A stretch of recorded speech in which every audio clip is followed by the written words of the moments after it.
400 to 800mm f6.3 to f8. Now that's definitely quite a unique lens, and I actually don't just have one of them with me, I have two, because I discovered a small issue, and so Sony sent me a second copy, but more on that later. When I first heard about the 400 to 800, I didn't know what to expect, but I was definitely intrigued. Was this lens going to surprise me in the field and outperform many other lenses, including the 200 to 600 and teleconverters? Or was it just going to be another lens that's on the pricier side with a heavier weight and a slow aperture? I have the answers to all your questions and concerns. So now let's jump in and see how this lens held up in the field. I'm Jan Wegener, and for over 20 years I've dedicated myself to capturing unique bird photos and videos and helping others just like you to create your own masterpieces.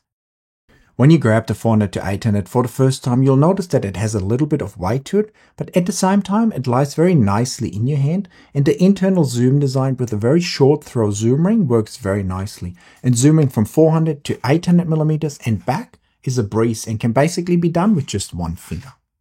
The lens is part of Sony's G series, which sits below their top-of-the-line GM lenses. Besides the nice zoom ring, we also have an easy-to-reach manual focus ring, lens function buttons, and the typical switches on the back of the lens, and we also have a new switch that allows us to either turn on or off full-time manual focusing abilities. The great zoom range with the internal zoom design does come at a price, which is the weight, because the lens weighs in at 2.47 kilos or 5.45 pounds. Overall, the lens is very similar to Sony's 200 to 600mm lens, and the two are actually so similar that I confused them a couple times in the field.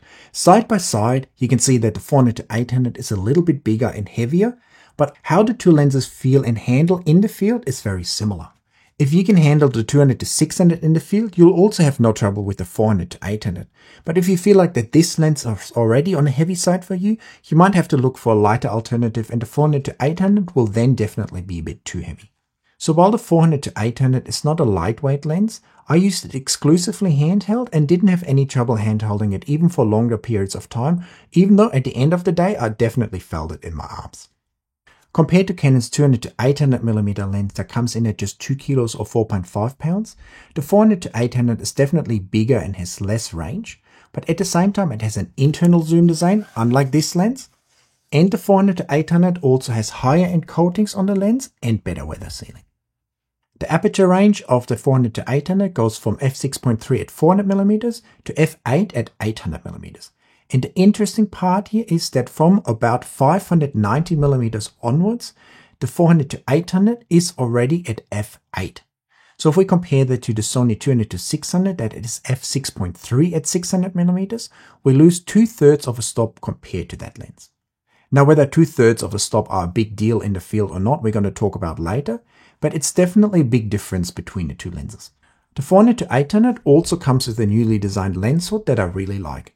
It slides on very easily and then stays locked in place until you press that button to release it again. So it can't fall off like it does on the 200 to 600 all the time.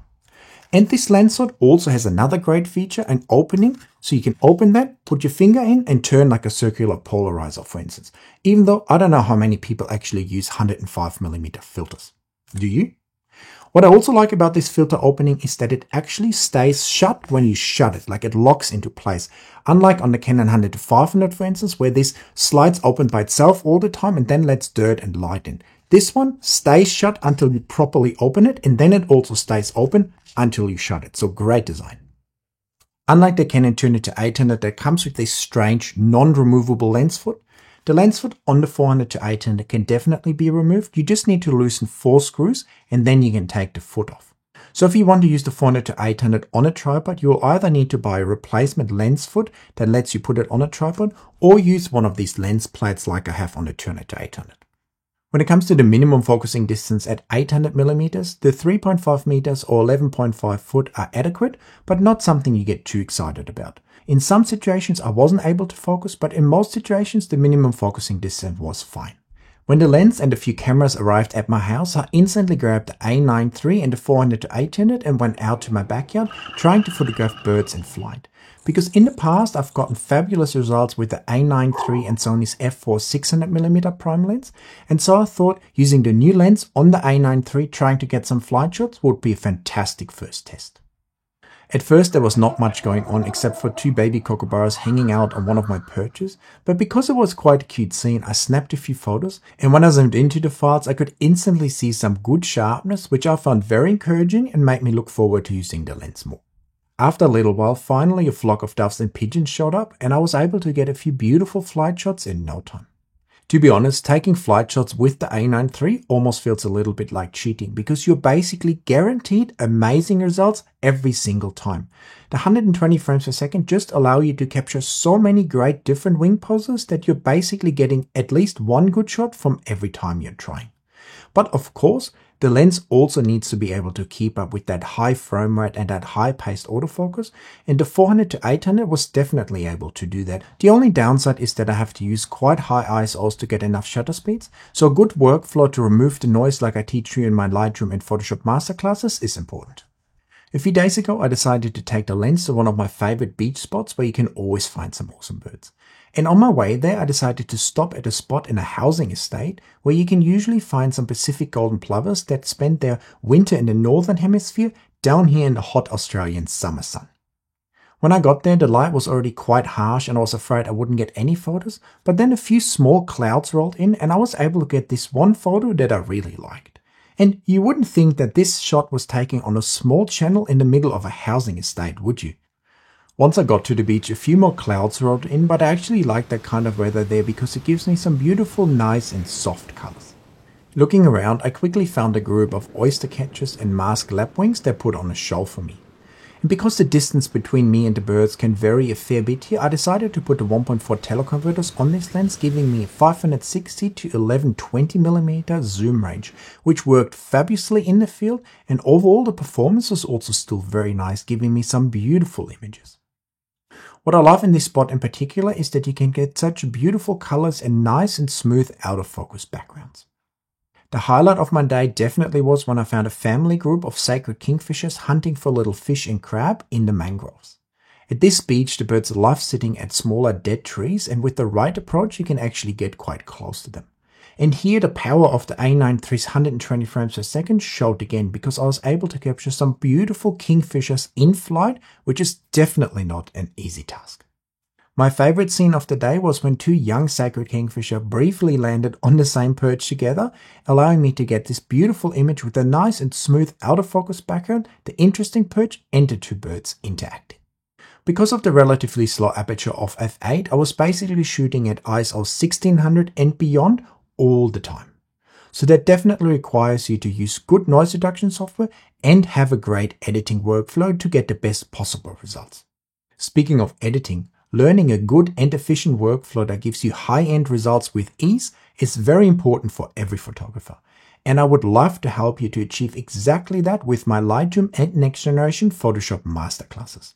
In these classes, I teach you step by step and in easy to follow chapters how to transform your own RAW files, even if they're not that great looking to begin with, and I teach you a fast and efficient workflow that will guarantee you high-end results from all your files. But you won't just be watching.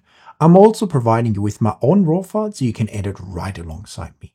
And if you're not sure if my masterclasses are worth it or the right fit for you, check out some of the amazing reviews that I receive daily from many happy people who have already taken my classes and who I've helped to transform their editing lives. So if you want to turn editing from a frustrating chore that you want to avoid, or you're not sure where to start or what sliders to pull, into a rewarding experience where you have fun, a workflow that you can follow, and you know you get great results, then make sure to check out my Lightroom and Next Generation Photoshop Masterclasses down there in the description. I know they will help you a lot. The nice and smooth backgrounds is definitely something that I noticed when using this lens. Of course, it's not as nice and smooth as using a faster prime lens, but for zoom lens, the backgrounds actually look really nice and smooth, and even in tougher shooting conditions, they'd still look quite nice. Overall, the autofocus of the 400 to 800mm lens was fast, accurate, and stayed on the subjects very well. Of course, not every single frame was in focus, but the autofocusing performance overall was very good. And I had very good results with the A9 III and the original A1. What was nice to see that even the 120 frames per second of the A9 III didn't give the autofocus of the lens too much trouble, And we could also use the lens very well with teleconverters and still expect a nice and fast and accurate autofocusing performance, which was fantastic to see and made using the teleconverters a viable option even though you're then wide open at f11. And when we compare to the 200 to 600, I would say that the 400 to 800 is slightly faster and slightly more accurate, but overall the autofocusing performance is very similar between the two lenses. Going by the aperture of f8, this is definitely not a lens you want to take into the deep dark rainforest, but I did anyhow. However, it was definitely a struggle to get enough shutter speed. Because I knew how to use very high ISOs, I chose the original A1 camera because that has good image quality still at very high ISO levels, but the whole time I was struggling for enough shutter speeds at that f8 aperture. Most of the time I was shooting at ISO 12,800 and only managed to get to around 100th of a second or less. So while I could still take some images in these tough conditions, the autofocusing performance here also took a noticeable hit and gave me a lot less keepers compared to much brighter and sunnier conditions. The birds didn't really want to perform for me that day, but on the way to the car I spotted this forest dragon chilling on a vine. And even though I had to shoot at very low shutter speeds, I was able to still get away with a few images that were sharp and that I liked. Now, one question many of you guys, especially the 200 to 600 owners, would ask themselves, wouldn't it be better to use the f6.3 aperture in the dark rainforest compared to the f8 aperture on the 400 to 800mm lens? Of course, every little bit helps here, but then again, 2/3 of a stop is not really a big difference maker, and in the end, neither of the two lenses is well suited to shoot in dark rainforests, but of course, f6.3 is always better than f8 when it comes to tough, dark shooting conditions. Something I find very important in any lens is great image stabilization. And on the 400 to 800, this is sort of the middle of the road. You can handhold reasonably slow shutter speeds and also do handheld video, but at the same time, the performance is a lot more shaky than what you can find on Canon and Nikon, for instance. Compared to the 200 to 600, I would rank the image stabilization slightly better, but overall the two perform very similar again in this regard.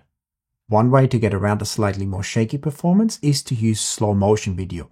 If you shoot at 120 frames per second, you won't see any of the shake and can still do beautiful handheld video. So if you're mainly shooting slow motion, then the image stabilization is not a problem at all. But if you intend to shoot like 25 frames per second, then the image stabilization will definitely feel a little bit too shaky for doing constant handheld videos.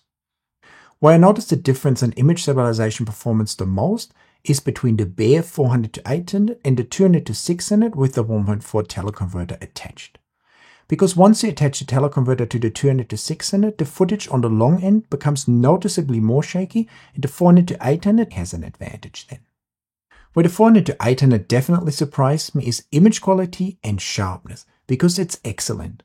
In the lead up to the lens being released, I read a few rumors where people said that the lens wasn't sharp, but clearly these people either don't know how to use the lens or just made stuff up, because the image quality is very good. However, there's one thing you need to be aware of when using long lenses, and especially long lenses with teleconverters. Because most people just assume they have a lot of focal range now, that they can also just focus on something that's very far away from them and still get good results. And that's definitely not the case. So for any lens, whether a big expensive prime lens or zoom lens, the closer you are to your subject, the better the image quality will be. And for me, for instance, when I'm shooting smaller birds or smaller animals, I always try to be within like 20 meters or 60 foot to the animals to get the best possible image quality and sharpness. And sometimes in tough conditions, even that can be too far. But back to the 400 to 800mm lens, because especially in good light, I was able to get sharp and detailed results from that lens.